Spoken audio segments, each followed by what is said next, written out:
여러분, 혹시 이런 생각 해보신 적 있으신가요? 어릴 땐 하루 종일 붙어 다니며 싸우고 또 화해하던 형제 자매가 세월이 흐르면서 남보다 더 멀어지는 걸 느낄 때 말입니다.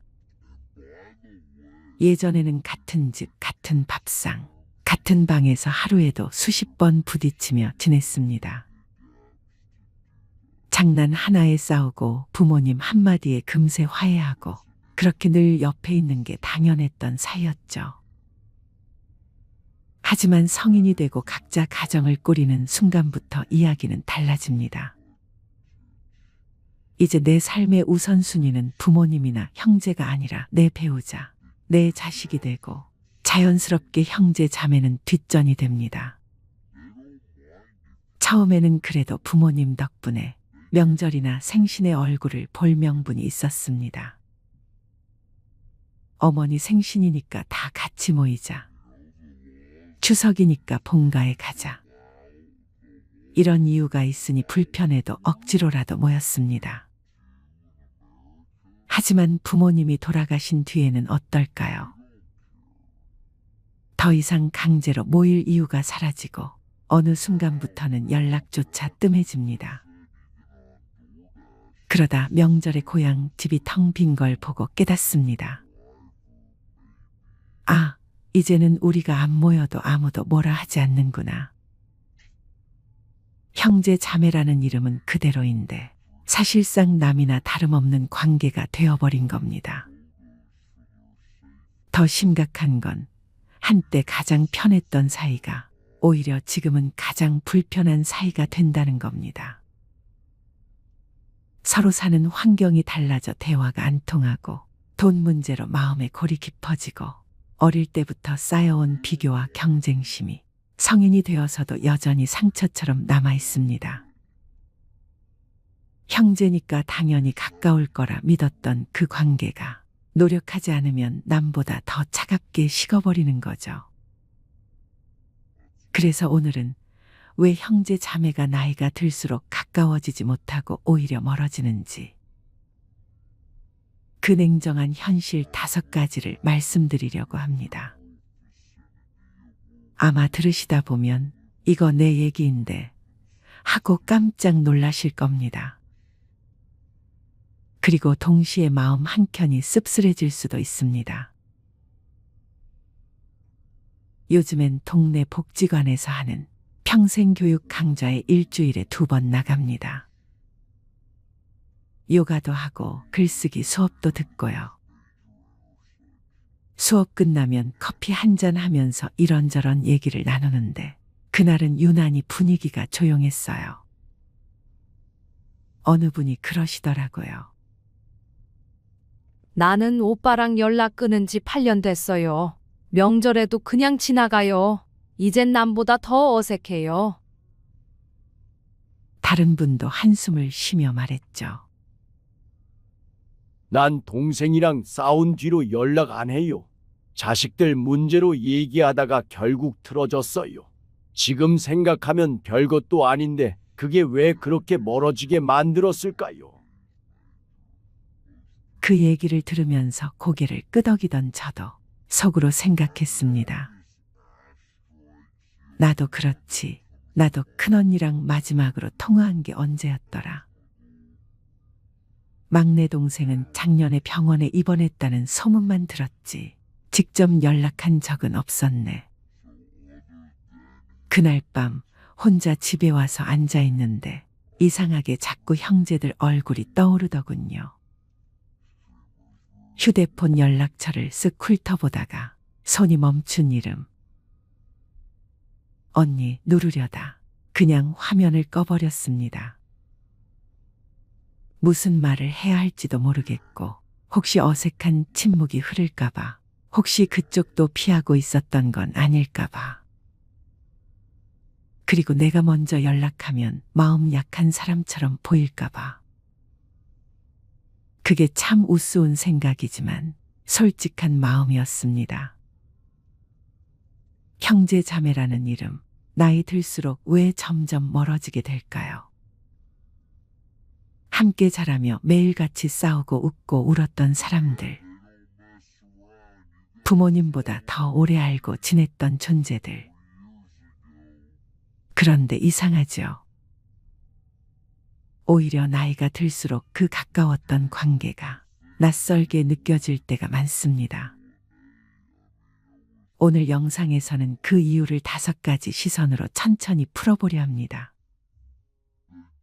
그리고 그 속에서 우리 모두의 마음 깊은 곳에 있는 아련한 기억과 현재의 서운함을 함께 들여다보겠습니다. 저는 올해로 74이 됐습니다. 서울 변두리의 오래된 연립주택에서 혼자 삽니다. 남편은 6년 전에 세상을 떠났고 자식은 둘 있는데 둘 다 바빠서 1년에 서너 번 얼굴 보기도 쉽지 않네요. 그런데 요즘 들어 이상하게 자꾸 형제들 생각이 납니다. 아니, 형제라고 하기엔 너무 오랜 시간 남남처럼 지냈죠. 큰언니는 벌써 79이고 막내 남동생은 작년에 당뇨 합병증으로 한쪽 다리를 절단했어요. 그런 이야기를 들으면서도 전화 한번 해볼까 하다가 결국 또 안 하게 되더라고요. 왜 그럴까요? 이 이야기는 바로 그 이유를, 그리고 우리가 왜 이렇게까지 멀어졌는지를 제 인생을 돌아보며 하나씩 꺼내보는 이야기입니다. 우리는 6남매였습니다. 엄마는 늘 이 많은 입에 밥 넣느라 허리가 휘청인다 하셨고, 아버지는 술 좋아하시고 말수 적은 분이셨어요. 큰언니는 늘 엄마 노릇을 했고, 둘째 오빠는 공부 잘해서 항상 칭찬을 받았죠. 저는 그 사이에 낀 셋째. 이도 저도 아닌 애매한 위치였어요. 가난했지만 참 정 많던 시절이었습니다. 겨울이면 서로 발을 데워주며 잤고, 시장 갔다 돌아오면 귤 하나 갖고 6명이 나눠 먹으며 웃었죠. 그런데 그 정 많던 사람들이 왜 이렇게까지 멀어졌을까요? 첫 번째는 삶이 너무 달라져 버렸기 때문입니다.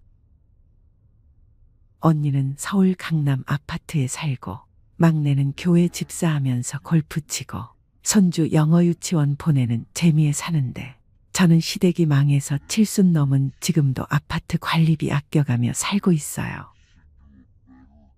가끔 단톡방에 형제들이 보내는 사진을 보면 한쪽은 호텔 뷔페 사진, 다른 한쪽은 병원 진료 영수증 사진이에요. 같은 피를 나눴어도 사는 모습은 하늘과 땅만큼 달라졌습니다. 다름은 이해할 수 있습니다. 하지만 그 다름이 대화까지 끊게 만든다는 건 살아보니 진짜더군요. 둘째는 형제 자매끼리 가장 아프게 남는 건 결국 어린 시절의 상처 때문입니다. 우리 집은 유독 서열이 강했습니다. 첫째는 양보하고 막내는 이해받고, 그 사이 저는 항상 넌 조용히 해라는 말을 들었어요.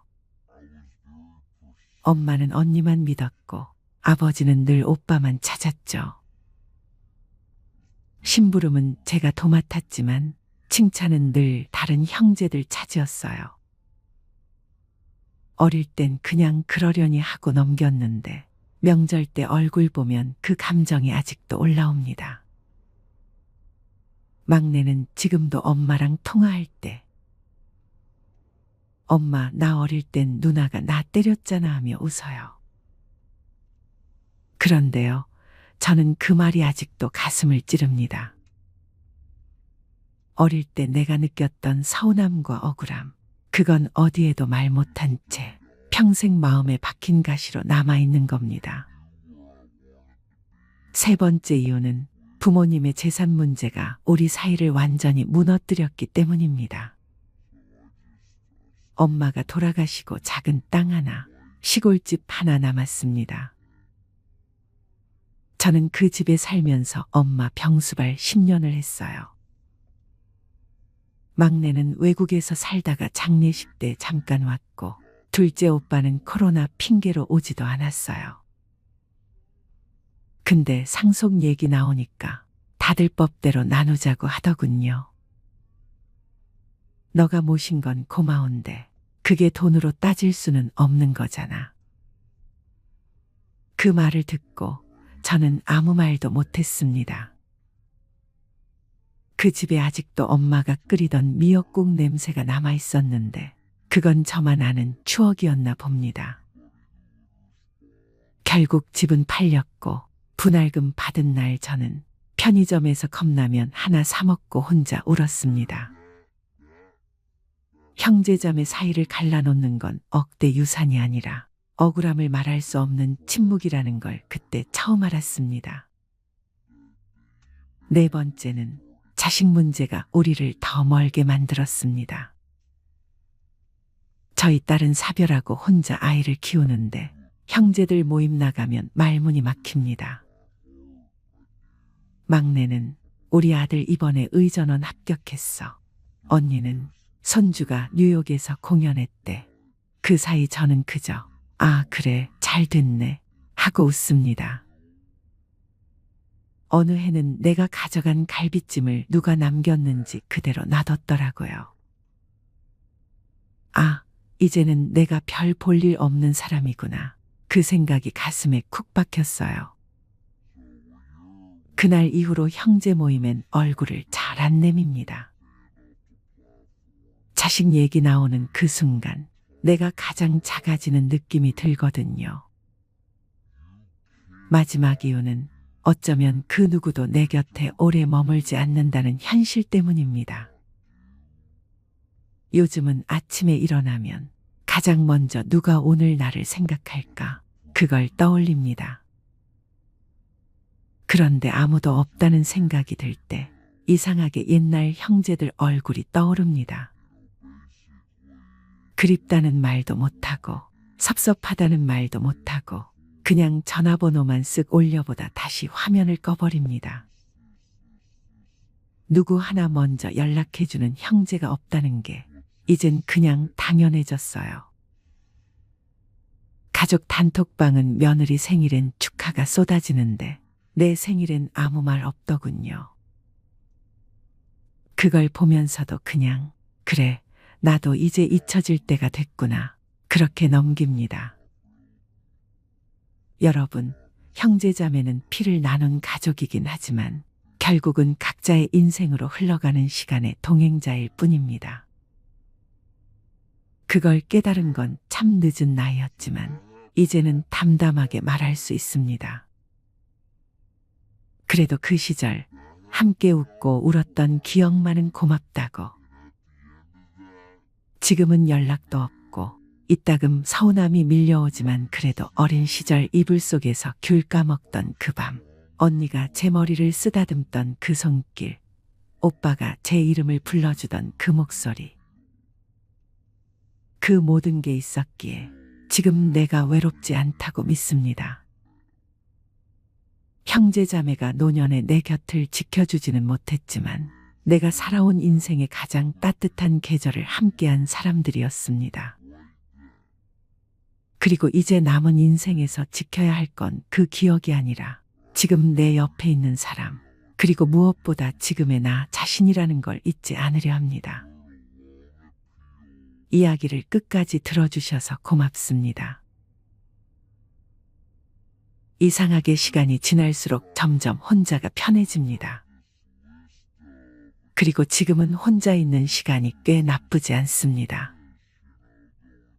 혼자서 밥을 먹고 혼자 여행을 떠나 여유로움도 느껴보고 혼자 많은 시간을 보내기 시작하면서 다양한 감정이 교차됩니다.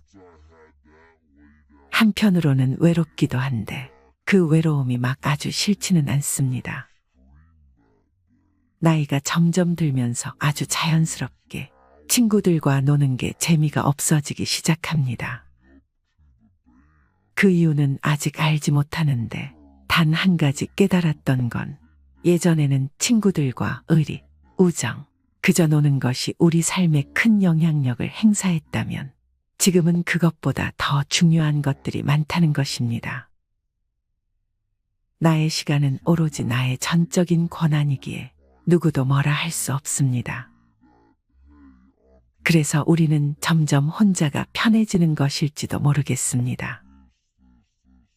인간이라면 모두 자신이 누군지 알아야 할 필요가 있습니다. 우리는 일상에서 종종 타인들과 관계를 맺는 데 지나치게 집착하면 내면 속 스스로와의 연결고리를 끊어버리곤 합니다. 많은 사람들이 혼자 있는 것을 피해야 하는 상황으로 생각하지만 사실 혼자 있는 시간은 내면의 평화를 찾는 소중한 시간입니다. 고독은 삶에 대한 사유의 깊이를 더해줄 뿐 아니라 성공으로 이어질 수 있는 많은 아이디어를 줍니다. 혼자를 즐기는 사람들이 성공하는 이유가 바로 여기에 있습니다. 오늘은 혼자 지내는 시간이 주는 장점 10가지를 알려드리겠습니다. 먼저 첫 번째는 불안으로부터 자유롭습니다. 혼자 보내는 시간은 스스로가 잠시 속도를 늦추고 숨을 돌리며 생각을 정리할 수 있게 해줍니다. 이러한 과정을 통해 우리는 그동안 스스로에게 스트레스를 주었던 생각이나 불필요한 잡념들을 떨칠 수 있습니다. 혼자 생각을 정리하다 보면 무엇이 불필요한 걱정이었는지도 깨달을 수 있을 것입니다. 두 번째, 과거에 대해 좋은 기억을 더 많이 가지고 있습니다. 하버드에서 진행된 한 연구에 따르면 사람들은 혼자 있는 시간 동안 지나간 즐거운 시간을 떠올리는 경향이 있습니다. 즉, 고독은 그 사람에게 외로움이나 슬픔을 주는 게 아니라 즐거운 기억을 떠올리게 해 기분을 좋게 해주고 그 기억들을 계속 머릿속에 담아두고 지속시킬 수 있게 해줍니다. 세 번째, 스스로를 신뢰할 수 있게 됩니다. 혼자 지내는 시간 동안 스스로를 완전히 믿는 방법도 배울 수 있습니다. 바깥의 영향 없이 자기 생각에 따라 혼자 결정하고 그에 따르는 결과를 마주하게 될 것입니다. 따라서 더 열심히 속마음을 들여다보게 되고 더 기민해질 것이며 그에 따라 스스로에 대한 확신과 자신감도 더 얻을 수 있게 됩니다. 네 번째, 스스로가 누군지 이해할 수 있습니다. 우리는 혼자 태어나 혼자 죽습니다. 이러한 고독감은 다른 이들과 있을 때에는 마주하지 않으려 애썼던 현실을 마주하게 됩니다. 그리고 이런 현실은 우리를 끝없는 슬픔과 우울로 데려가는 것이 아니라 우리 자신은 모두 하나뿐인 독특한 존재이며 그렇기에 다른 이들과 비교할 필요가 없다는 결론에 이르게 해줍니다. 이런 생각을 바탕으로 우리는 스스로를 있는 그대로 바라볼 수 있는 것입니다. 다섯 번째, 도움이 되는 관계를 맺습니다. 혼자 보내는 시간은 스스로에 대한 이해를 높여주고 또 스스로가 삶에 대해 갖고 있는 욕망이 무엇인지도 깨닫게 해줍니다. 그렇기에 혼자 충분한 시간을 보내며 살아가는 이들은 자기 자신을 성장시켜줄 관계를 더 쉽게 알아볼 수 있고 소모적인 관계에 질질 끌리지 않고 야무지게 관계를 끊을 수 있는 능력이 있습니다. 우리가 자주 쓰는 말 중에는 없어져 봐야 소중함을 안다라는 속담 같은 문구가 있습니다. 내 옆에 있는 가장 소중한 것들은 어쩌면 가까이 있기에 그 소중함을 느끼지 못하는 것들이 많습니다. 연인이나 친구 사이도 마찬가지입니다. 하루 종일 사소한 감정들까지 공유하다 보면 굳이 말을 안 해도 상대방이 내 마음을 알아주길 바랄 때가 있습니다. 여기서 작은 오해들과 다툼들이 발생합니다. 하지만 조금 시간을 두고 주변 사람들을 만난다면 당장 느껴지는 불편한 감정들이 아무것도 아닌 것으로 느껴질 때가 많습니다. 여섯 번째, 외로움을 다룰 수 있게 됩니다. 인간은 누구나 외로움을 느낍니다. 외로움을 느끼는 것은 이상한 것도 아니고 당장 누군가를 불러 해결해야 할 문제도 아닙니다. 누군가와 함께 있어도 많은 사람들 사이에 있어도 느낄 수 있는 것이 외로움입니다. 그러나 혼자 보내는 시간을 즐길 줄 알기 시작하면 혼자 있어도 외롭지 않다는 걸 느끼게 됩니다. 혼자서도 꽤 바쁜 시간을 보내고 나면 그 시간을 활용해 삶을 풍요롭게 채울 수 있다는 사실을 깨닫게 됩니다. 혼자 보내는 시간이 스스로에게 좋을 것이라 믿고 또 그 시간에 다른 무언가를 시작할 용기만 있다면 과거에는 보지 못했던 시각으로 세상을 바라볼 수 있게 됩니다. 자유와 해방감은 물론 나아가 외로움도 끌어안을 수 있습니다. 7번째, 에너지와 생산성을 충전할 수 있습니다. 사람의 몸과 머리는 에너지를 재충전하기 위해 정기적인 휴식이 필요하도록 설계되어 있습니다. 혼자 보내는 시간은 보다 생각과 마음을 깔끔하게 정리하기에 최적인 시간입니다. 혼자 보내는 시간을 피하다 보면 어느새 이유도 모른 채 번아웃에 시달리고 있는 자기 자신을 발견하게 될지도 모릅니다. 8번째, 더 현명한 결정을 내리게 됩니다. 혼자 있는 시간은 자신에게 다가온 중요한 기회나 결정 사항에 대해 깊게 생각할 수 있는 환경을 만들어줍니다. 그리고 자기 자신이 진정으로 원하는 것인지, 장단점은 무엇인지, 다른 이의 방해 없이 꼼꼼히 따질 수 있는 시간이기도 합니다. 고독의 시간은 내가 진짜로 무언가를 원하는지 질문하고 그에 대한 진정한 답을 얻을 수 있는 유일한 시간과 같습니다. 9번째, 생각과 감정이 선명해진다. 혼자 있는 동안 우리의 생각은 더 예리해집니다. 비록 처음에는 마음이 방황할지 모르지만 결국에는 생각을 형성하는 법을 배우게 되어 있습니다. 며칠 동안 혼자 시간을 보내면 더욱 사리 분별이 쉬워지는 것을 느낄 수 있고 전에 알지 못했던 생각과 감정을 알아차리기 시작하게 됩니다. 애매한 문제에 대한 명료한 답을 얻을 수도 있고 명상하는 기분으로 마음속 깊은 곳을 들여다보고 상처받은 마음을 다독여 줄 수도 있습니다. 자연스럽게 고요와 평화를 누릴 수 있게 됩니다. 10번째, 자기 고찰과 성장의 시간을 가질 수 있습니다.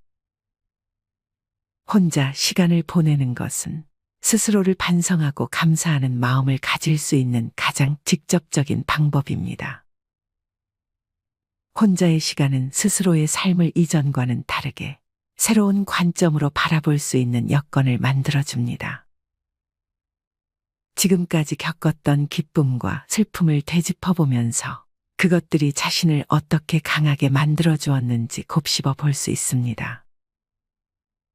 이를 통해 지나온 것들에 대한 반성과 감사를 느끼게 될 것이고 한 단계 성숙해져 앞으로 살아가는데 큰 힘이 되어줍니다. 그렇다면 어떻게 혼자만의 시간을 최대한 만족하며 활용할 수 있을지에 대해 알려드리겠습니다. 먼저 밖으로 나가보세요.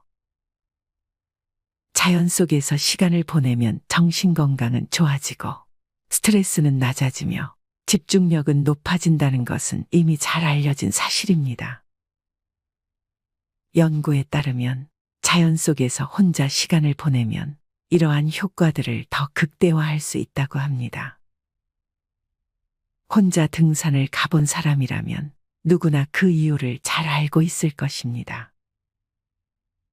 최고의 야외 활동은 자신의 생각을 명확하게 하고 미래의 목표를 세우는 데 도움을 주는 자신만의 공간과 시간을 제공합니다. 테라스나 정원도 좋습니다. 가능한 밖으로 나가서 자주 운동하세요. 그리고 어떤 속도로 걷든 가능한 많이 걸어보세요. 자연의 새로운 풍경, 흐르는 물, 머리 위로 흐르는 구름, 놀라울 만큼 키가 큰 나무들을 관찰하는 시간을 가져보세요. 또 다른 연구에 따르면 자연 경관은 우리에게 유익하고 강력한 경이로움을 갖게 하고 자연의 다양한 요소를 느끼는 것은 긍정적인 마음을 유지하는 데 도움을 준다고 합니다. 두 번째, 전자기기 없이 운동을 해보세요. 연구에 따르면 운동은 기분을 좋게 하는 호르몬을 분비해서 외로움과 슬픔의 감정을 완화하는 데 도움을 준다고 합니다. 또한 혼자 운동을 하면 몸과 마음, 정서적 욕구에 필요한 모든 것을 집중시킬 수 있는 특별한 시간을 가질 수 있게 됩니다라고 정신수행 컨설턴트이자 응용 스포츠 심리학 협회의 이사회 멤버인 힐러리 코데는 말합니다. 일주일에 2번 정도는 시계나 헤드폰 없이 트레이닝하면서 자신의 몸과 주변에 대해 적어도 5가지를 관찰해 보라고 코데는 제안합니다. 예를 들어 당신의 숨소리나 러닝 코스에서 만나는 다람쥐 또는 플랭크를 하는 동안 코어가 어떻게 느껴지는지 등에 집중해 보세요. 그렇게 하면 운동에서 성취감을 더 느낄 수 있고 그동안 놓쳤을지도 모르는 신체 신호들을 더 정확하게 알아내는 데 도움이 될 수 있습니다. 마지막으로 정말 하고 싶었던 것들을 시작해 보세요. 사람들과의 관계 및 소통 방법과 연관이 있는 뇌의 한 영역은 당신이 무언가에 열정적일 때 더 활성화된다고 카시오포는 말합니다. 심지어 혼자 있을 때도 말이죠. 외로움이 느껴지고 방황하고 싶은 날에는 페인트 붓을 집어들어 그림을 그리거나 잠시 제쳐두었던 창의적인 글쓰기에 도전해 보세요. 이러한 행동은 자기 자신과 더 긴밀해지고 앞으로 다른 사람들과 더 친밀한 관계를 형성하는 데 도움을 줄 수 있습니다. 한 번에 최소 20분간 집중할 수 있는 일들을 일주일에 몇 번씩 시도해 보세요. 처음에는 조금 답답하겠지만 인내심을 갖고 꾸준하게 이어가세요. 점점 익숙해진다면 외로운 순간이 될 수 있었던 시간들과 작별할 수 있습니다. 베이킹이나 외국어 공부처럼 당신이 처음으로 도전하는 것들도 같은 효과를 줄 수 있습니다. 실수를 하더라도 자신에게 친절하게 대하세요. 처음엔 누구나 실수하는 법이니까요. 그리고 성공할 때마다 스스로를 칭찬해 주세요. 자신에게 달콤한 도넛을 선물한다거나 칭찬의 한마디를 건네는 것도 좋습니다. 혼자만의 시간이 특별한 또 하나의 이유는 당신을 평가할 사람이 아무도 없다는 것입니다. 랜셋에 실린 보고서에 따르면 혼자라는 이유로 외로움을 느끼는 것은 혼자 있는 것에 자연스러운 부작용일 수도 있다고 말합니다. 그리고 외로움은 경우에 따라서 불안증과 우울증 등 많은 정신 건강 문제로 이어질 수도 있습니다. 이 문제가 당신의 이야기처럼 들린다면 당신은 절대 혼자가 아니라는 것을 명심하세요. 인간은 혼자서 살아갈 수 없는 사회적 동물입니다. 우리는 정신적, 육체적으로 살아남기 위해 가족과 친구들이 반드시 필요합니다. 신경과학자이자 나이키 퍼포먼스 위원회 멤버인 스테파니 카시오포는 우리 두뇌의 860억 신경세포와 사회 구성원들과의 결합을 통해 우리는 더 발전할 수 있고 더 빠르게 생각할 수 있으며 일을 더 잘 할 수 있다고 말합니다. 또한 사회화는 당신의 감정에도 영향을 줄 수 있다고 임상심리학자이자 매사추세츠주 뉴턴의 행동건강복지센터 설립자인 사리 차이트는 덧붙입니다. 한 연구에 따르면 당신이 사랑하는 사람들이 당신에게 힘이 되고 기운을 북돋아 줄 수 있으며 그들과 사회적으로 더 긴밀하게 연결될수록 당신의 정신 건강은 더욱 좋아진다고 나타났습니다.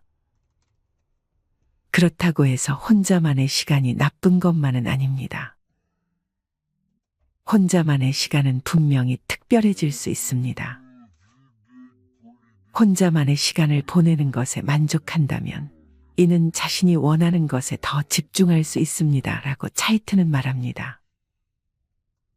게다가 혼자만의 시간은 한동안 하지 않았던 취미를 다시 즐기고 새로운 목표를 설정하고 대처 능력을 향상시키며 더 건강한 인간관계를 형성하는 좋은 기회가 될 수 있습니다.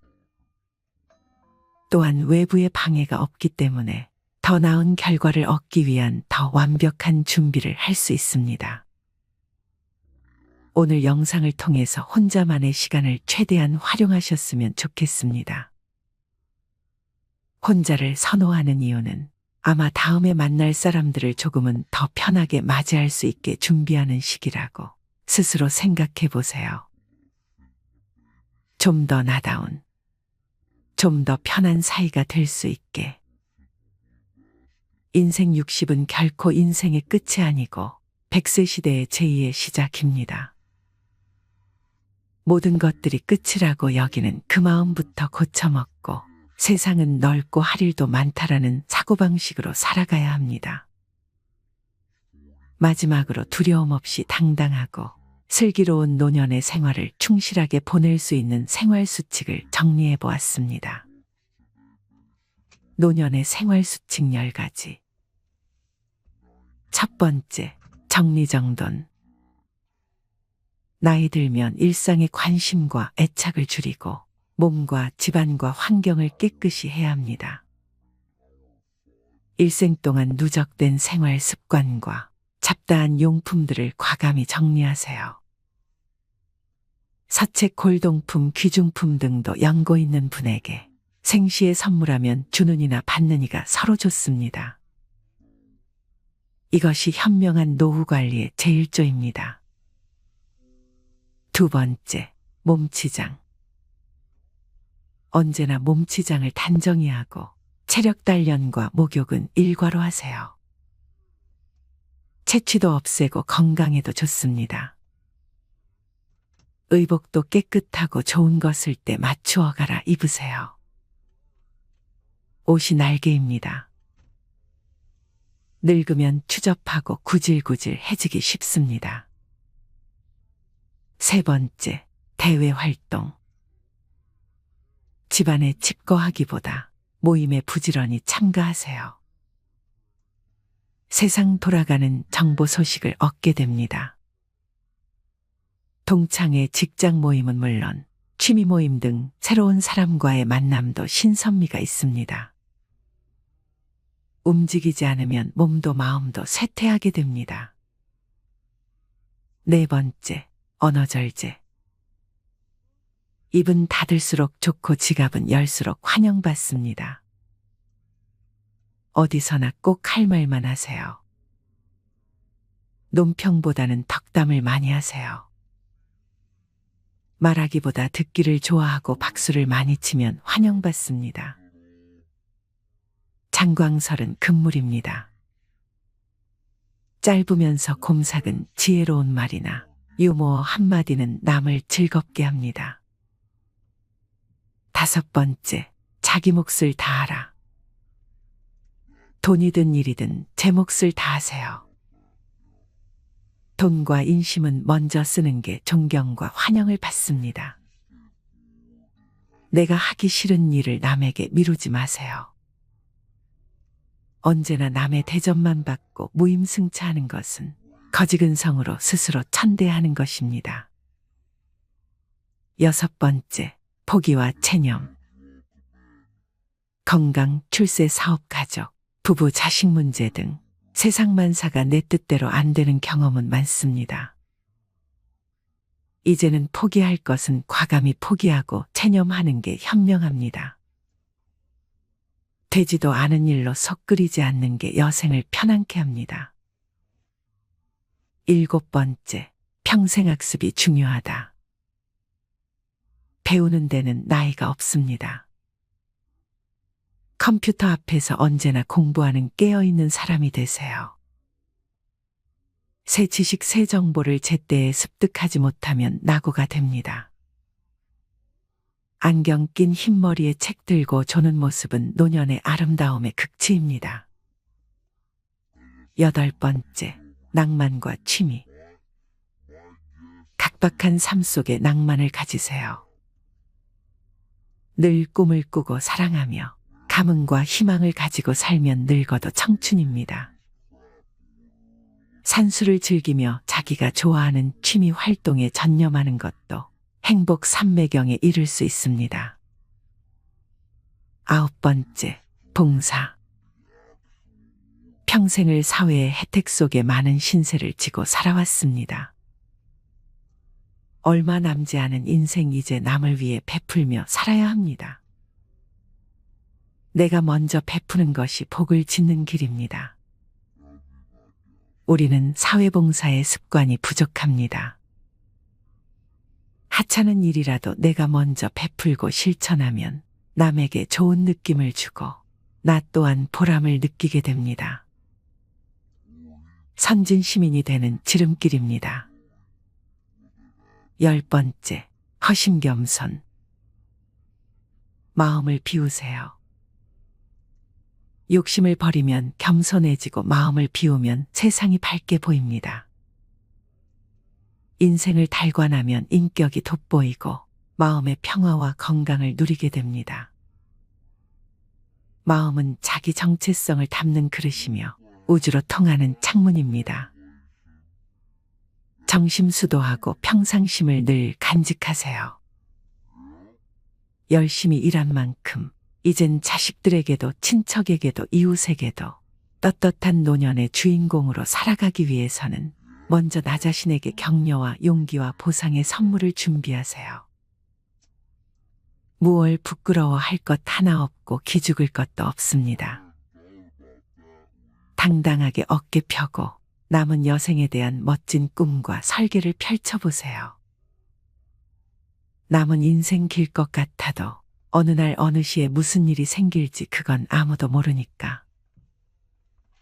건강하게 죽는 날까지 하루하루 충실하게 오늘이 마지막이라는 마음으로 오직 한 번뿐인 인생의 노년을 소중하고 감사하는 마음으로 아름다운 황혼을 즐기세요.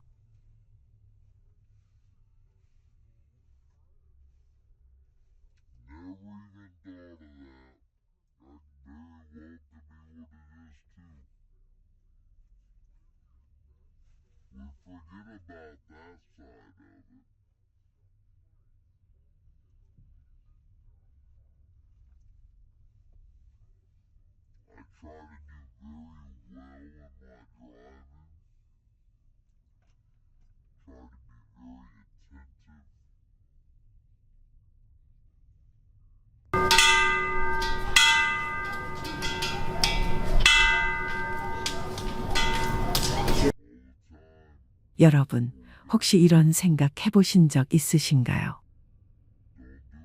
어릴 땐 하루 종일 붙어 다니며 싸우고 또 화해하던 형제 자매가 세월이 흐르면서 남보다 더 멀어지는 걸 느낄 때 말입니다.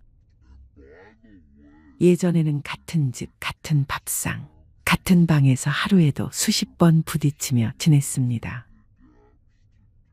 장난 하나에 싸우고 부모님 한마디에 금세 화해하고 그렇게 늘 옆에 있는 게 당연했던 사이였죠.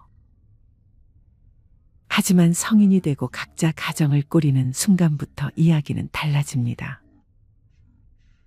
이제 내 삶의 우선순위는 부모님이나 형제가 아니라 내 배우자, 내 자식이 되고 자연스럽게 형제 자매는 뒷전이 됩니다. 처음에는 그래도 부모님 덕분에 명절이나 생신의 얼굴을 볼 명분이 있었습니다. 어머니 생신이니까 다 같이 모이자. 추석이니까 본가에 가자. 이런 이유가 있으니 불편해도 억지로라도 모였습니다. 하지만 부모님이 돌아가신 뒤에는 어떨까요? 더 이상 강제로 모일 이유가 사라지고 어느 순간부터는 연락조차 뜸해집니다. 그러다 명절에 고향 집이 텅 빈 걸 보고 깨닫습니다. 아, 이제는 우리가 안 모여도 아무도 뭐라 하지 않는구나. 형제 자매라는 이름은 그대로인데 사실상 남이나 다름없는 관계가 되어버린 겁니다. 더 심각한 건 한때 가장 편했던 사이가 오히려 지금은 가장 불편한 사이가 된다는 겁니다. 서로 사는 환경이 달라져 대화가 안 통하고 돈 문제로 마음의 골이 깊어지고 어릴 때부터 쌓여온 비교와 경쟁심이 성인이 되어서도 여전히 상처처럼 남아 있습니다. 형제니까 당연히 가까울 거라 믿었던 그 관계가 노력하지 않으면 남보다 더 차갑게 식어버리는 거죠. 그래서 오늘은 왜 형제 자매가 나이가 들수록 가까워지지 못하고 오히려 멀어지는지 그 냉정한 현실 5가지를 말씀드리려고 합니다. 아마 들으시다 보면 이거 내 얘기인데 하고 깜짝 놀라실 겁니다. 그리고 동시에 마음 한켠이 씁쓸해질 수도 있습니다. 요즘엔 동네 복지관에서 하는 평생교육 강좌에 일주일에 2번 나갑니다. 요가도 하고 글쓰기 수업도 듣고요. 수업 끝나면 커피 한잔 하면서 이런저런 얘기를 나누는데 그날은 유난히 분위기가 조용했어요.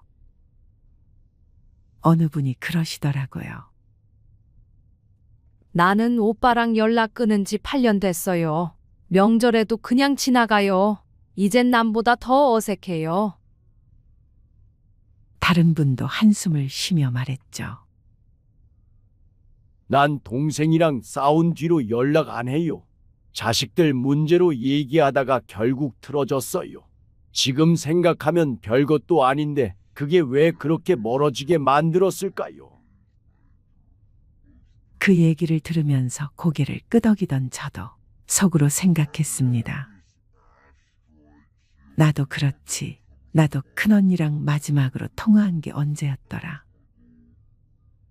막내 동생은 작년에 병원에 입원했다는 소문만 들었지 직접 연락한 적은 없었네.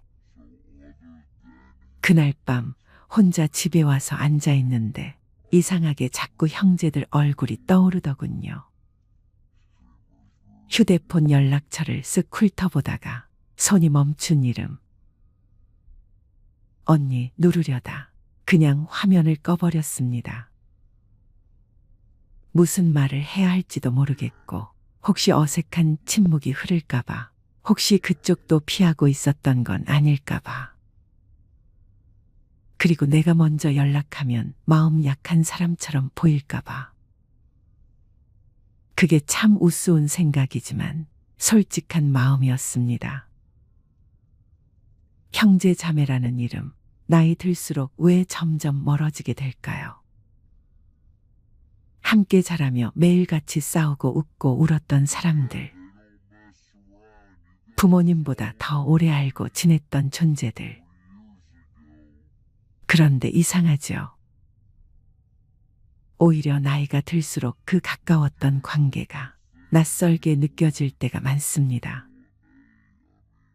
오늘 영상에서는 그 이유를 5가지 시선으로 천천히 풀어보려 합니다.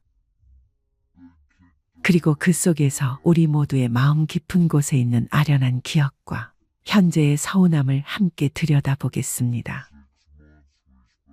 저는 올해로 74이 됐습니다. 서울 변두리의 오래된 연립주택에서 혼자 삽니다. 남편은 6년 전에 세상을 떠났고 자식은 2 있는데 2 다 바빠서 1년에 3-4번 얼굴 보기도 쉽지 않네요. 그런데 요즘 들어 이상하게 자꾸 형제들 생각이 납니다. 아니, 형제라고 하기엔 너무 오랜 시간 남남처럼 지냈죠. 큰언니는 벌써 79이고 막내 남동생은 작년에 당뇨 합병증으로 한쪽 다리를 절단했어요. 그런 이야기를 들으면서도 전화 한번 해볼까 하다가 결국 또 안 하게 되더라고요. 왜 그럴까요? 이 이야기는 바로 그 이유를 그리고 우리가 왜 이렇게까지 멀어졌는지를 제 인생을 돌아보며 하나씩 꺼내보는 이야기입니다. 우리는 6남매였습니다.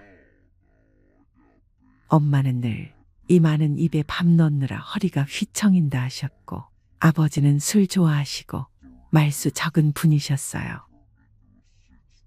큰언니는 늘 엄마 노릇을 했고, 둘째 오빠는 공부 잘해서 항상 칭찬을 받았죠.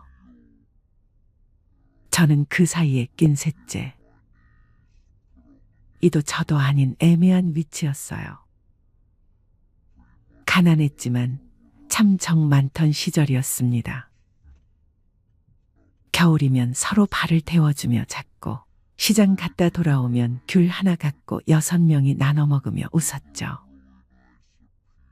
그런데 그 정 많던 사람들이 왜 이렇게까지 멀어졌을까요? 첫 번째는 삶이 너무 달라져 버렸기 때문입니다. 언니는 서울 강남 아파트에 살고, 막내는 교회 집사하면서 골프 치고, 손주 영어 유치원 보내는 재미에 사는데, 저는 시댁이 망해서 70 넘은 지금도 아파트 관리비 아껴가며 살고 있어요. 가끔 단톡방에 형제들이 보내는 사진을 보면 한쪽은 호텔 뷔페 사진, 다른 한쪽은 병원 진료 영수증 사진이에요. 같은 피를 나눴어도 사는 모습은 하늘과 땅만큼 달라졌습니다. 다름은 이해할 수 있습니다. 하지만 그 다름이 대화까지 끊게 만든다는 건 살아보니 진짜더군요. 둘째는 형제 자매끼리 가장 아프게 남는 건 결국 어린 시절의 상처 때문입니다. 우리 집은 유독 서열이 강했습니다. 첫째는 양보하고 막내는 이해받고, 그 사이 저는 항상 넌 조용히 해라는 말을 들었어요. 엄마는 언니만 믿었고 아버지는 늘 오빠만 찾았죠. 심부름은 제가 도맡았지만 칭찬은 늘 다른 형제들 차지였어요.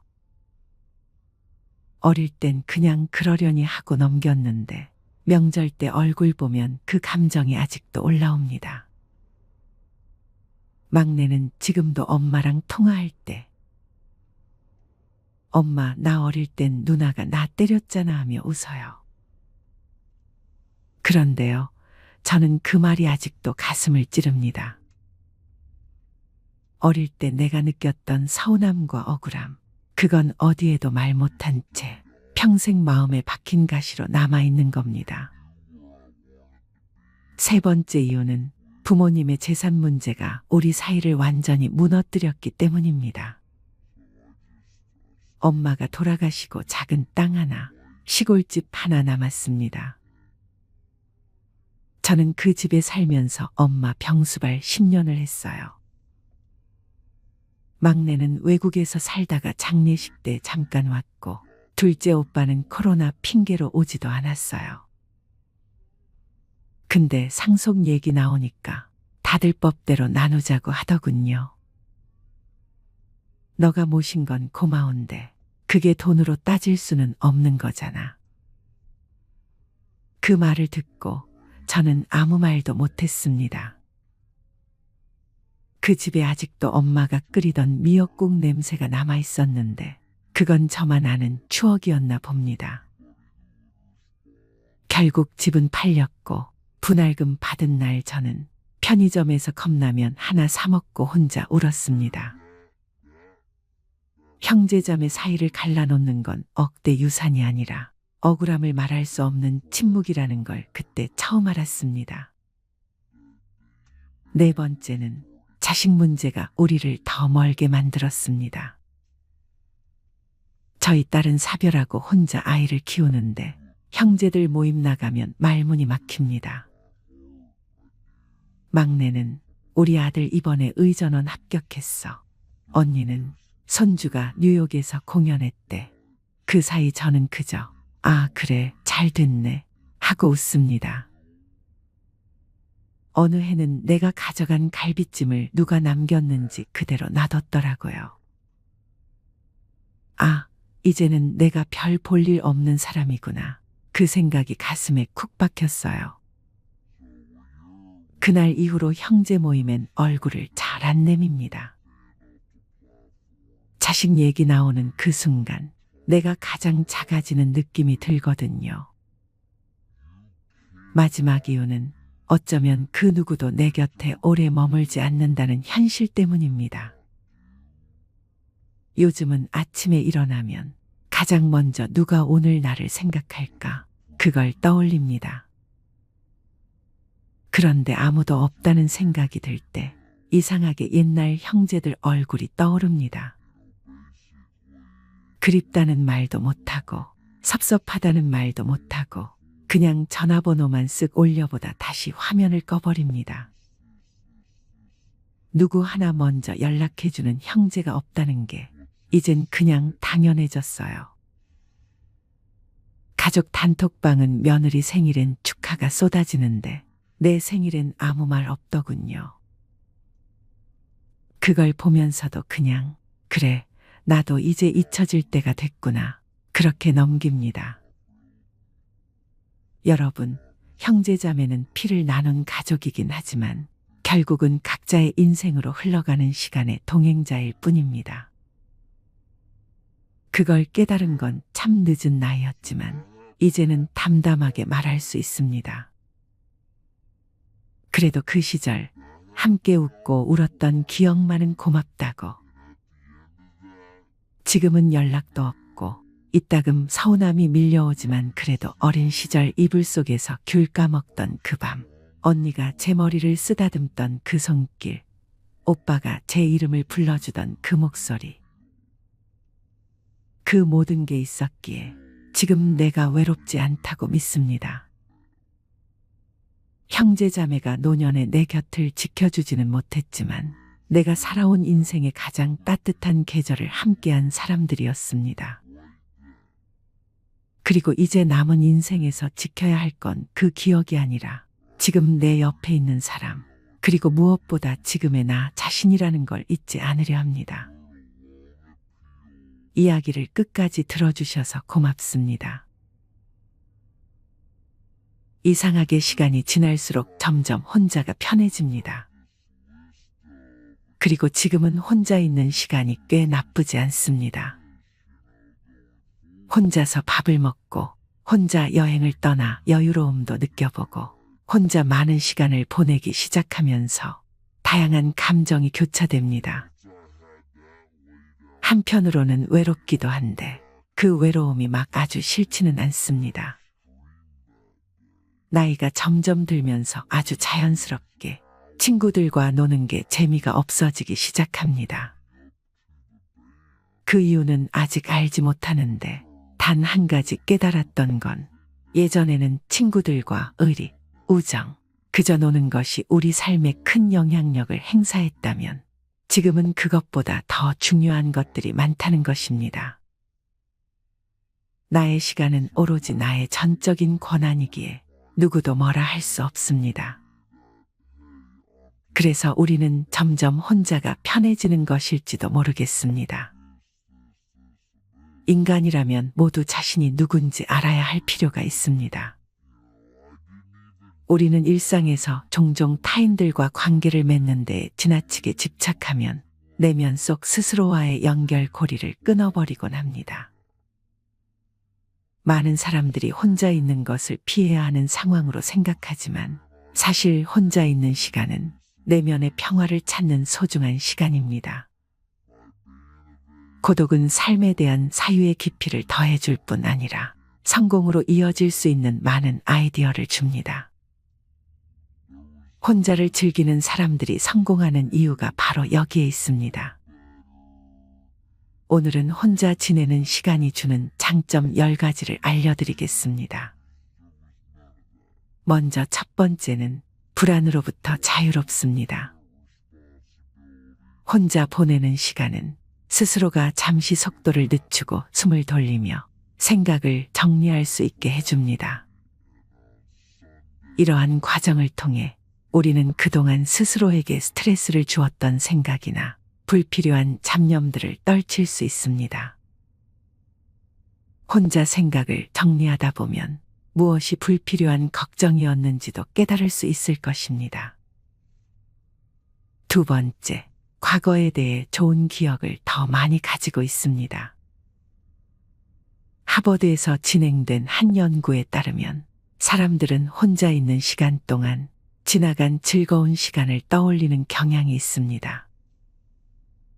즉, 고독은 그 사람에게 외로움이나 슬픔을 주는 게 아니라 즐거운 기억을 떠올리게 해 기분을 좋게 해주고 그 기억들을 계속 머릿속에 담아두고 지속시킬 수 있게 해줍니다. 세 번째, 스스로를 신뢰할 수 있게 됩니다. 혼자 지내는 시간 동안 스스로를 완전히 믿는 방법도 배울 수 있습니다. 바깥의 영향 없이 자기 생각에 따라 혼자 결정하고 그에 따르는 결과를 마주하게 될 것입니다. 따라서 더 열심히 속마음을 들여다보게 되고 더 기민해질 것이며 그에 따라 스스로에 대한 확신과 자신감도 더 얻을 수 있게 됩니다. 네 번째, 스스로가 누군지 이해할 수 있습니다. 우리는 혼자 태어나 혼자 죽습니다. 이러한 고독감은 다른 이들과 있을 때에는 마주하지 않으려 애썼던 현실을 마주하게 됩니다. 그리고 이런 현실은 우리를 끝없는 슬픔과 우울로 데려가는 것이 아니라 우리 자신은 모두 하나뿐인 독특한 존재이며 그렇기에 다른 이들과 비교할 필요가 없다는 결론에 이르게 해줍니다. 이런 생각을 바탕으로 우리는 스스로를 있는 그대로 바라볼 수 있는 것입니다. 다섯 번째, 도움이 되는 관계를 맺습니다. 혼자 보내는 시간은 스스로에 대한 이해를 높여주고 또 스스로가 삶에 대해 갖고 있는 욕망이 무엇인지도 깨닫게 해줍니다. 그렇기에 혼자 충분한 시간을 보내며 살아가는 이들은 자기 자신을 성장시켜줄 관계를 더 쉽게 알아볼 수 있고 소모적인 관계에 질질 끌리지 않고 야무지게 관계를 끊을 수 있는 능력이 있습니다. 우리가 자주 쓰는 말 중에는 없어져 봐야 소중함을 안다라는 속담 같은 문구가 있습니다. 내 옆에 있는 가장 소중한 것들은 어쩌면 가까이 있기에 그 소중함을 느끼지 못하는 것들이 많습니다. 연인이나 친구 사이도 마찬가지입니다. 하루 종일 사소한 감정들까지 공유하다 보면 굳이 말을 안 해도 상대방이 내 마음을 알아주길 바랄 때가 있습니다. 여기서 작은 오해들과 다툼들이 발생합니다. 하지만 조금 시간을 두고 주변 사람들을 만난다면 당장 느껴지는 불편한 감정들이 아무것도 아닌 것으로 느껴질 때가 많습니다. 여섯 번째, 외로움을 다룰 수 있게 됩니다. 인간은 누구나 외로움을 느낍니다. 외로움을 느끼는 것은 이상한 것도 아니고 당장 누군가를 불러 해결해야 할 문제도 아닙니다. 누군가와 함께 있어도 많은 사람들 사이에 있어도 느낄 수 있는 것이 외로움입니다. 그러나 혼자 보내는 시간을 즐길 줄 알기 시작하면 혼자 있어도 외롭지 않다는 걸 느끼게 됩니다. 혼자서도 꽤 바쁜 시간을 보내고 나면 그 시간을 활용해 삶을 풍요롭게 채울 수 있다는 사실을 깨닫게 됩니다. 혼자 보내는 시간이 스스로에게 좋을 것이라 믿고 또 그 시간에 다른 무언가를 시작할 용기만 있다면 과거에는 보지 못했던 시각으로 세상을 바라볼 수 있게 됩니다. 자유와 해방감은 물론 나아가 외로움도 끌어안을 수 있습니다. 일곱 번째, 에너지와 생산성을 충전할 수 있습니다. 사람의 몸과 머리는 에너지를 재충전하기 위해 정기적인 휴식이 필요하도록 설계되어 있습니다. 혼자 보내는 시간은 보다 생각과 마음을 깔끔하게 정리하기에 최적인 시간입니다. 혼자 보내는 시간을 피하다 보면 어느새 이유도 모른 채 번아웃에 시달리고 있는 자기 자신을 발견하게 될지도 모릅니다. 8번째, 더 현명한 결정을 내리게 됩니다. 혼자 있는 시간은 자신에게 다가온 중요한 기회나 결정 사항에 대해 깊게 생각할 수 있는 환경을 만들어줍니다.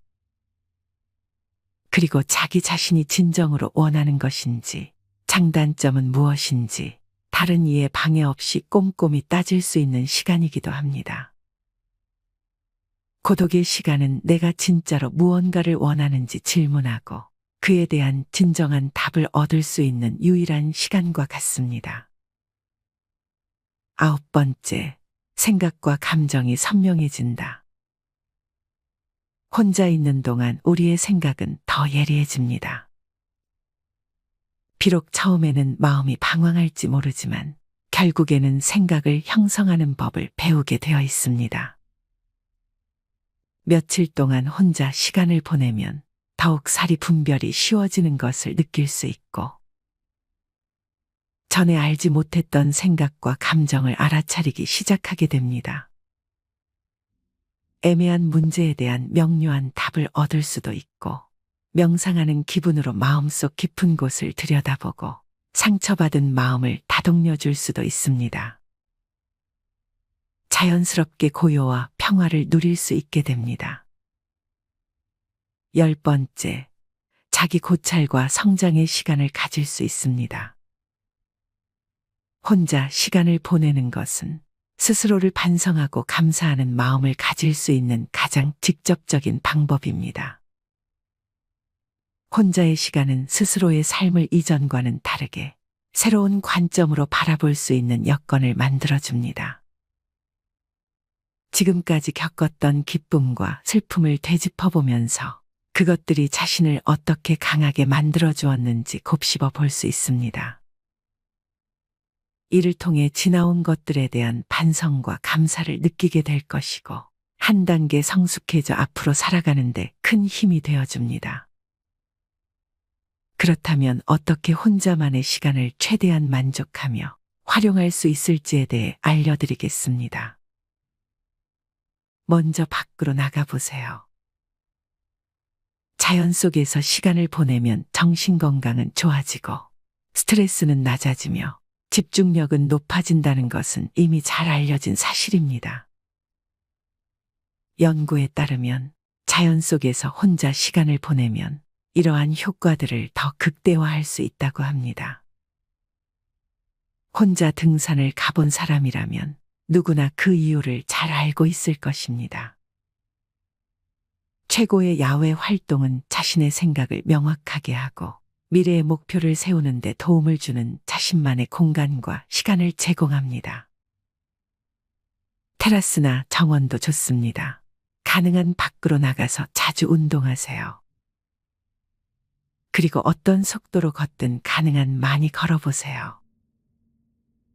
자연의 새로운 풍경, 흐르는 물, 머리 위로 흐르는 구름, 놀라울 만큼 키가 큰 나무들을 관찰하는 시간을 가져보세요. 또 다른 연구에 따르면 자연 경관은 우리에게 유익하고 강력한 경이로움을 갖게 하고, 자연의 다양한 요소를 느끼는 것은 긍정적인 마음을 유지하는 데 도움을 준다고 합니다. 2번째, 전자기기 없이 운동을 해보세요. 연구에 따르면 운동은 기분을 좋게 하는 호르몬을 분비해서 외로움과 슬픔의 감정을 완화하는 데 도움을 준다고 합니다. 또한 혼자 운동을 하면 몸과 마음, 정서적 욕구에 필요한 모든 것을 집중시킬 수 있는 특별한 시간을 가질 수 있게 됩니다라고 정신수행 컨설턴트이자 응용 스포츠 심리학 협회의 이사회 멤버인 힐러리 코데는 말합니다. 일주일에 2번 정도는 시계나 헤드폰 없이 트레이닝하면서 자신의 몸과 주변에 대해 적어도 5가지를 관찰해 보라고 코데는 제안합니다. 예를 들어 당신의 숨소리나 러닝 코스에서 만나는 다람쥐 또는 플랭크를 하는 동안 코어가 어떻게 느껴지는지 등에 집중해 보세요. 그렇게 하면 운동에서 성취감을 더 느낄 수 있고 그동안 놓쳤을지도 모르는 신체 신호들을 더 정확하게 알아내는 데 도움이 될 수 있습니다. 마지막으로 정말 하고 싶었던 것들을 시작해 보세요. 사람들과의 관계 및 소통 방법과 연관이 있는 뇌의 한 영역은 당신이 무언가에 열정적일 때 더 활성화된다고 카시오포는 말합니다. 심지어 혼자 있을 때도 말이죠. 외로움이 느껴지고 방황하고 싶은 날에는 페인트 붓을 집어들어 그림을 그리거나 잠시 제쳐두었던 창의적인 글쓰기에 도전해 보세요. 이러한 행동은 자기 자신과 더 긴밀해지고 앞으로 다른 사람들과 더 친밀한 관계를 형성하는 데 도움을 줄 수 있습니다. 한 번에 최소 20분간 집중할 수 있는 일들을 일주일에 몇 번씩 시도해 보세요. 처음에는 조금 답답하겠지만 인내심을 갖고 꾸준하게 이어가세요. 점점 익숙해진다면 외로운 순간이 될 수 있었던 시간들과 작별할 수 있습니다. 베이킹이나 외국어 공부처럼 당신이 처음으로 도전하는 것들도 같은 효과를 줄 수 있습니다. 실수를 하더라도 자신에게 친절하게 대하세요. 처음엔 누구나 실수하는 법이니까요. 그리고 성공할 때마다 스스로를 칭찬해 주세요. 자신에게 달콤한 도넛을 선물한다거나 칭찬의 한마디를 건네는 것도 좋습니다. 혼자만의 시간이 특별한 또 하나의 이유는 당신을 평가할 사람이 아무도 없다는 것입니다. 랜셋에 실린 보고서에 따르면 혼자라는 이유로 외로움을 느끼는 것은 혼자 있는 것에 자연스러운 부작용일 수도 있다고 말합니다. 그리고 외로움은 경우에 따라서 불안증과 우울증 등 많은 정신 건강 문제로 이어질 수도 있습니다.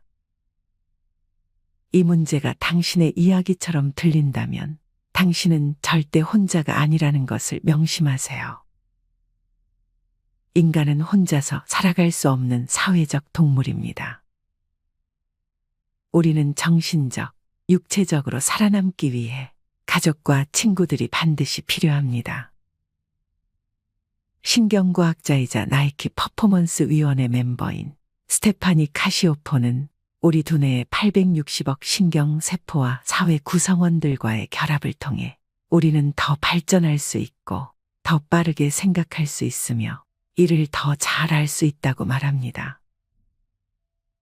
또한 사회화는 당신의 감정에도 영향을 줄 수 있다고 임상심리학자이자 매사추세츠주 뉴턴의 행동건강복지센터 설립자인 사리 차이트는 덧붙입니다. 한 연구에 따르면 당신이 사랑하는 사람들이 당신에게 힘이 되고 기운을 북돋아 줄 수 있으며 그들과 사회적으로 더 긴밀하게 연결될수록 당신의 정신건강은 더욱 좋아진다고 나타났습니다. 그렇다고 해서 혼자만의 시간이 나쁜 것만은 아닙니다. 혼자만의 시간은 분명히 특별해질 수 있습니다. 혼자만의 시간을 보내는 것에 만족한다면 이는 자신이 원하는 것에 더 집중할 수 있습니다. 라고 차이트는 말합니다. 게다가 혼자만의 시간은 한동안 하지 않았던 취미를 다시 즐기고 새로운 목표를 설정하고 대처 능력을 향상시키며 더 건강한 인간관계를 형성하는 좋은 기회가 될 수 있습니다. 또한 외부의 방해가 없기 때문에 더 나은 결과를 얻기 위한 더 완벽한 준비를 할 수 있습니다. 오늘 영상을 통해서 혼자만의 시간을 최대한 활용하셨으면 좋겠습니다. 혼자를 선호하는 이유는 아마 다음에 만날 사람들을 조금은 더 편하게 맞이할 수 있게 준비하는 시기라고 스스로 생각해 보세요. 좀 더 나다운, 좀 더 편한 사이가 될 수 있게. 인생 60은 결코 인생의 끝이 아니고 100세 시대의 제2의 시작입니다. 모든 것들이 끝이라고 여기는 그 마음부터 고쳐먹고 세상은 넓고 할 일도 많다라는 사고방식으로 살아가야 합니다. 마지막으로 두려움 없이 당당하고 슬기로운 노년의 생활을 충실하게 보낼 수 있는 생활 수칙을 정리해 보았습니다. 노년의 생활 수칙 10가지. 첫 번째, 정리정돈. 나이 들면 일상의 관심과 애착을 줄이고 몸과 집안과 환경을 깨끗이 해야 합니다. 일생 동안 누적된 생활 습관과 잡다한 용품들을 과감히 정리하세요. 서책, 골동품, 귀중품 등도 연고 있는 분에게 생시에 선물하면 주는 이나 받는 이가 서로 좋습니다. 이것이 현명한 노후 관리의 제1조입니다. 두 번째, 몸치장. 언제나 몸치장을 단정히 하고 체력 단련과 목욕은 일과로 하세요. 체취도 없애고 건강에도 좋습니다. 의복도 깨끗하고 좋은 것을 때 맞추어 갈아 입으세요. 옷이 날개입니다.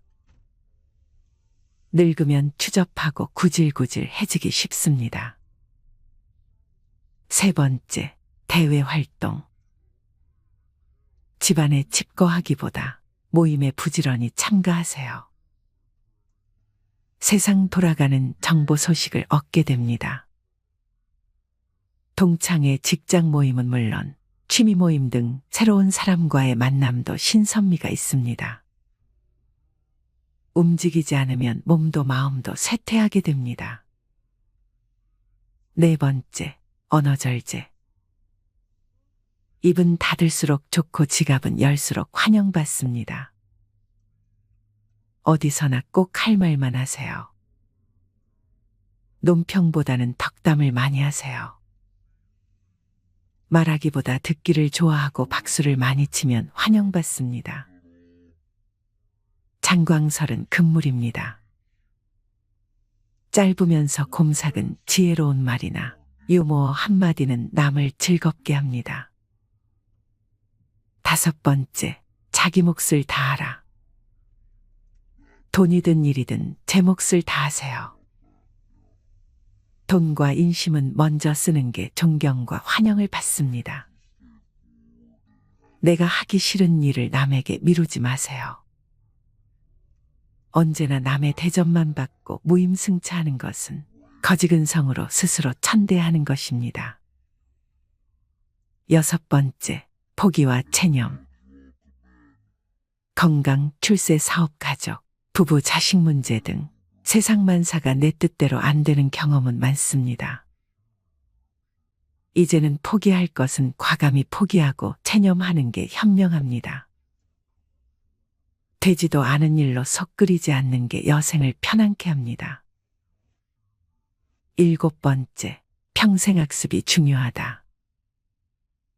배우는 데는 나이가 없습니다. 컴퓨터 앞에서 언제나 공부하는 깨어있는 사람이 되세요. 새 지식, 새 정보를 제때에 습득하지 못하면 낙오가 됩니다. 안경 낀 흰머리에 책 들고 조는 모습은 노년의 아름다움의 극치입니다. 여덟 번째, 낭만과 취미. 각박한 삶 속에 낭만을 가지세요. 늘 꿈을 꾸고 사랑하며 가문과 희망을 가지고 살면 늙어도 청춘입니다. 산수를 즐기며 자기가 좋아하는 취미 활동에 전념하는 것도 행복 삼매경에 이를 수 있습니다. 아홉 번째, 봉사. 평생을 사회의 혜택 속에 많은 신세를 지고 살아왔습니다. 얼마 남지 않은 인생, 이제 남을 위해 베풀며 살아야 합니다. 내가 먼저 베푸는 것이 복을 짓는 길입니다. 우리는 사회봉사의 습관이 부족합니다. 하찮은 일이라도 내가 먼저 베풀고 실천하면 남에게 좋은 느낌을 주고 나 또한 보람을 느끼게 됩니다. 선진 시민이 되는 지름길입니다. 열 번째, 허심겸손. 마음을 비우세요. 욕심을 버리면 겸손해지고 마음을 비우면 세상이 밝게 보입니다. 인생을 달관하면 인격이 돋보이고 마음의 평화와 건강을 누리게 됩니다. 마음은 자기 정체성을 담는 그릇이며 우주로 통하는 창문입니다. 정심수도하고 평상심을 늘 간직하세요. 열심히 일한 만큼 이젠 자식들에게도 친척에게도 이웃에게도 떳떳한 노년의 주인공으로 살아가기 위해서는 먼저 나 자신에게 격려와 용기와 보상의 선물을 준비하세요. 무얼 부끄러워할 것 하나 없고 기죽을 것도 없습니다. 당당하게 어깨 펴고 남은 여생에 대한 멋진 꿈과 설계를 펼쳐보세요. 남은 인생 길 것 같아도 어느 날 어느 시에 무슨 일이 생길지 그건 아무도 모르니까. 건강하게 죽는 날까지 하루하루 충실하게 오늘이 마지막이라는 마음으로 오직 한 번뿐인 인생의 노년을 소중하고 감사하는 마음으로 아름다운 황혼을 즐기세요.